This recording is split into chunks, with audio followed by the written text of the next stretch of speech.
गांधी तीर्थ, निसर्गाच्या सानिध्यात महात्मा गांधींच्या जीवनावरील जगातील पहिले मल्टीमीडिया म्युझियम. आजच भेट द्या. गांधी तीर्थ, जैन हिल्स, जळगाव. अधिक माहितीसाठी www.gandhifoundation.net वर विजिट करा. बरोबर आहे की नाही? हसतायत ती सगळी.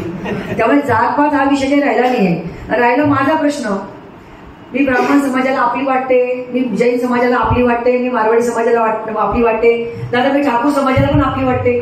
मला वाटतं माझी जात सगळ्यात समावेशक असं म्हणजे स्मिता वाघ असं मला वाटायला लागलं.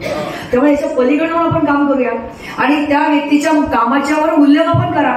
जातीवर कसं मूल्यमापन करतो आपण? मला वाटतं त्या व्यक्तीने केलेल्या कामाचं जर मूल्यमापन केलं तर जातीपातीमध्ये आपण अडकणारच नाहीये.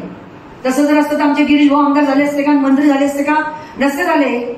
जामनेरमध्ये जे मतदान आहे गिरीश भाऊंचं, समाजाचा दृष्टिकोन जर विचार केला तर ते मतदान नाहीये, खूप कमी आहे, 7, 8, 8, 10,000च्या वर नाहीये. तरी आमचे गिरीश भाऊ त्या ठिकाणी निवडून येतात. अशी किती उदाहरणं तुम्हाला सांगू. त्यामुळे ह्या सगळ्या गोष्टीमध्ये आपण अडकण्यापेक्षा आपण कामाला आणि विकासाला भर दिला, जे मोदीजी करतायत. मोदीजींनी विकासाला भर दिला म्हणून आज ते 10 वर्षापासून आपण बघतो की विकास काय असतो ते मोदीजींनी आपल्याला शिकवलं आहे.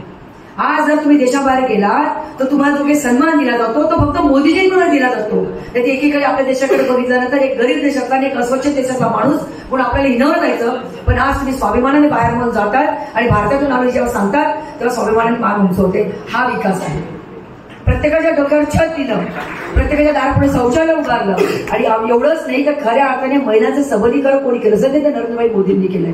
बचत गटाची संकल्पना कोणी आणली? जमीबाई अटल बिहारी वाजपेयी जेव्हा होते सध्या त्यांनी ही महिलांची बचत गटांची संकल्पना पुढे आणली. कारण खऱ्या अर्थाने जर आमची महिला आर्थिक सक्षम करायची असेल तर बचत गटाच्या माध्यमातून तिला सक्षम करण्याचं काम केलं. पण त्याच्या पुढे 2 पाऊल जाऊन आणखी मोदीजींनी प्रत्येक बचत गटाला आज 30-30 हजार रुपये त्यांच्या खात्यावर ट्रान्सफर केले. आज एकेका गावात कोट्यवधी पैसे बचत गटाच्या माध्यमातून त्या ठिकाणी आले. याला सबलीकरण म्हणतात. याला आर्थिक सक्षम महिलांना करण्याचं काम असं ते मोदीजींनी केलंय. तुमच्या माझ्या हातात झाडू दिला की नाही दादा?